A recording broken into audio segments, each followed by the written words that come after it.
Hello, I'm Courtney, what's up? And today I'm going to be talking about the new Trials of Apollo excerpt! So on Tuesday of this past week, Demigods and Magicians by Rick Riordan was released. If you do not know what Demigods and Magicians is, it is a companion novel that features 3 short stories of Percy Jackson and Annabeth Chase meeting the Kane siblings from the Kane Chronicles. These short stories were originally released as ebooks, but Rick Riordan and Disney Hyperion finally decided them to release them in a physical copy. These short stories include The Son of Sobek, The Staff of Serpius, and The Crown of Ptolemy, which is my favorite. But in Demigods and Magicians, a new Trials of Apollo excerpt was released in it! Last night, one of my subscribers, Bramble Star, was kind enough to message me on Tumblr and ask me if I didn't have the excerpt, and I was like, oh no, I don't have it yet. And he was just like, well, I do, and I can send it to you. And I was just like,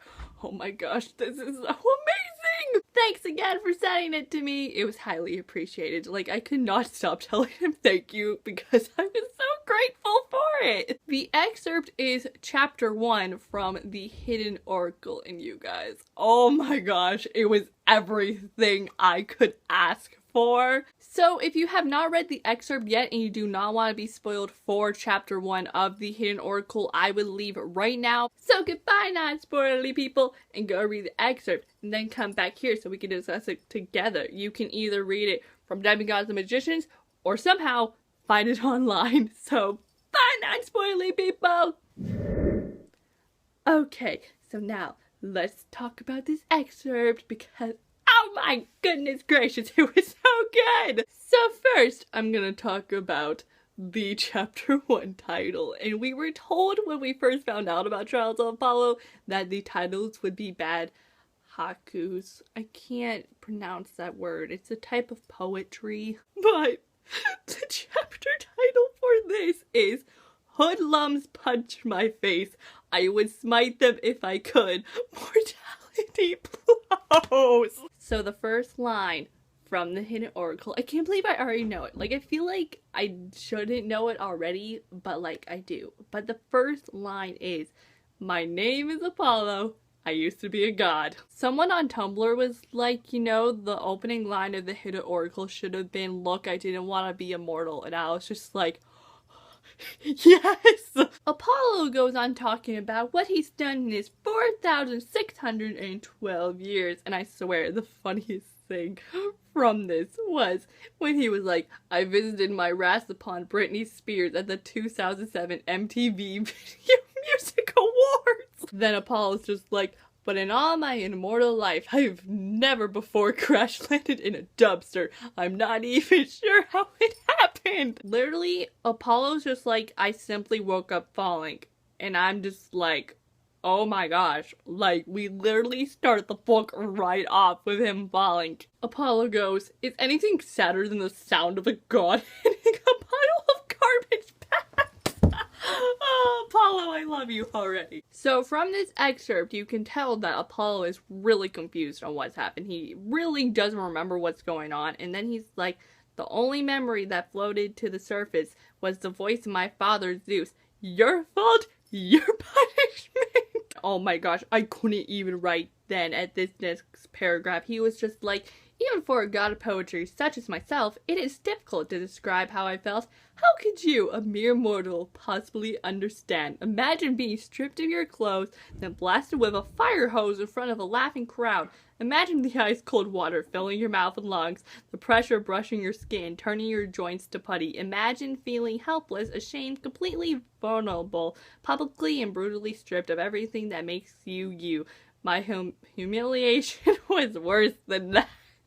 Something I loved about this excerpt was throughout the whole thing, Apollo just keeps going on about how us mortals survive in this world, and I'm just like, heh, sucker, you're one of us now. Apollo keeps on talking about how the sentencing went down, and he's trying to remember the details of it. So it seems like Apollo is kind of like losing his memory, and I think that's because since he's not a god anymore, since, you know, he's now immortal, maybe he can't remember what he did as a god? Apollo is trying to figure out if his father told him how long this punishment would last.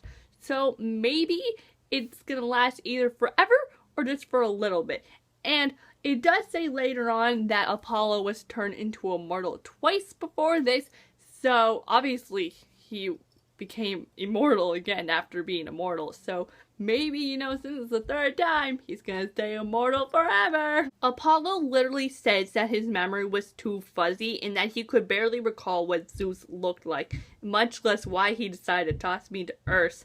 And then, then he's like, there had been a war with the giants, I thought. And guys, when I read that, I was just like, Then Apollo's just like, the only thing I knew for certain, my punishment was unfair. Zeus needed someone to blame, so of course he picked the handsomest, most talented, most popular god in the Pantheon.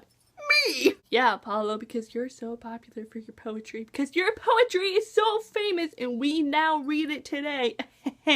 No. I love that how he's just laying in the garbage and he stares at the label inside the dumpster lid and it says, for pickup, call 155 Stitch. Apollo's just like, oh, Zeus will reconsider. He's trying to scare me. Any moment he will yank me back to Olympus and let me off with a warning. And I'm just like, dude, you've been turned into a mortal 2 times.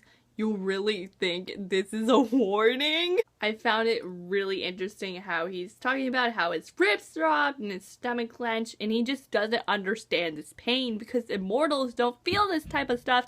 And now since he's immortal, he feels this type of stuff, and he's just like, why? Then Apollo goes on talking about us mortals, and he's just like, I will never understand how you mortals tolerate it. You live your entire life trapped in a sack of meat, unable to enjoy simple pleasures like changing into a hummingbird or dissolving into pure light.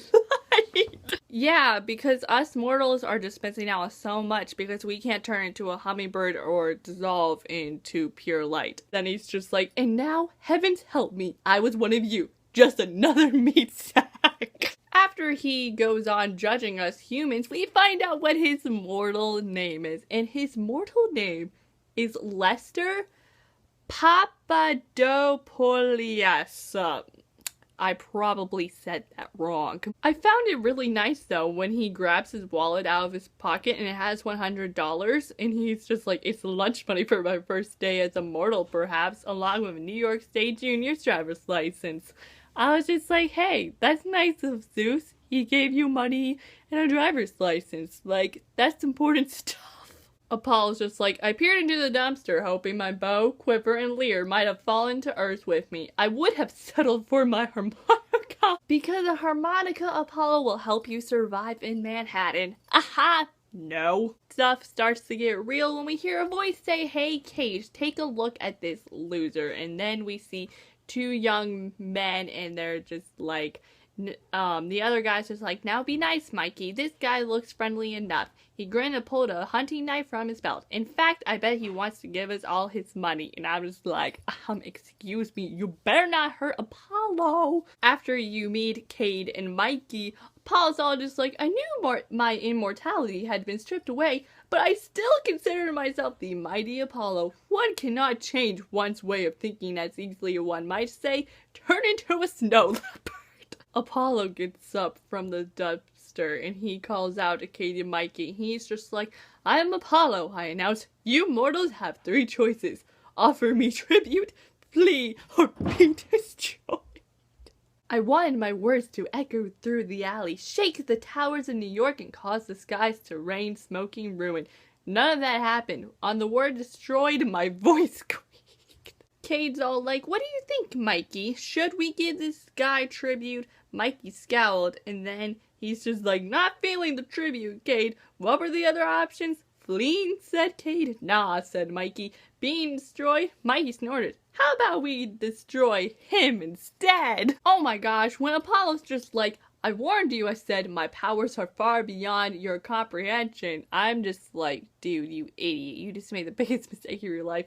Then I just love how it goes, Mikey cracked his knuckles. Poor Apollo, when Mikey came, and then Apollo's just like, I struck, and then he just got beat up. I felt so bad because he thought his, punch was gonna be so powerful, but it was so weak. They fight, and then they start talking, and Kate's just like, Mikey, are you comprehending this guy's power? No, said Mikey, I'm not comprehending it. Fools, I croaked, I will destroy you. Yeah, sure. Kate tosses away his knife, but first I think we'll stop you.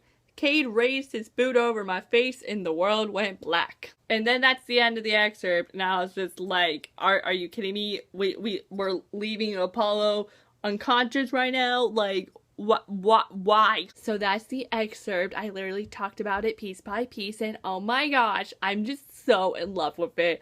Apollo is just like, oh, he's just so fantastic. What are my theories from this? I just want to talk about how much I loved it because it was just so good and funny. Like, Apollo is just like comedy genius. He's not as funny as like Percy or Magnus, so I don't know. I just have to like read like the whole book to see if he's more funny than them. Oh my goodness, I forgot to mention this, but Bramblestar, the person who gave me the excerpt, he had this great theory.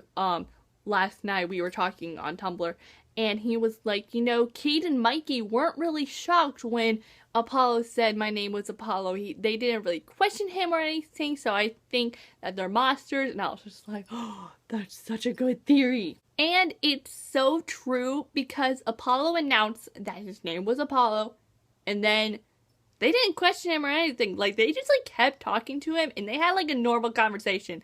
And that's just a little bit odd. So what do I think is going to happen after Apollo gets stomped on the face and when he like wakes up? Well, in some point during chapter 2, we have to go find Meg, because if you remember from the chapter 3 excerpt, we met this new character named Meg.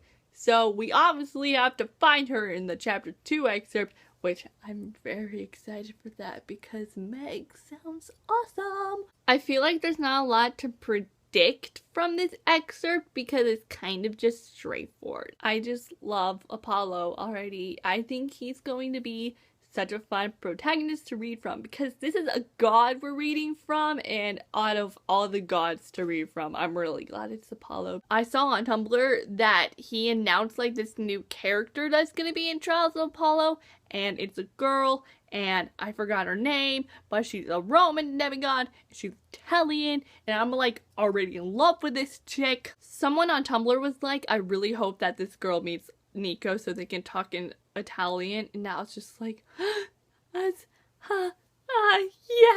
But that, my friends, were my theories on the new Trials of Apollo excerpt.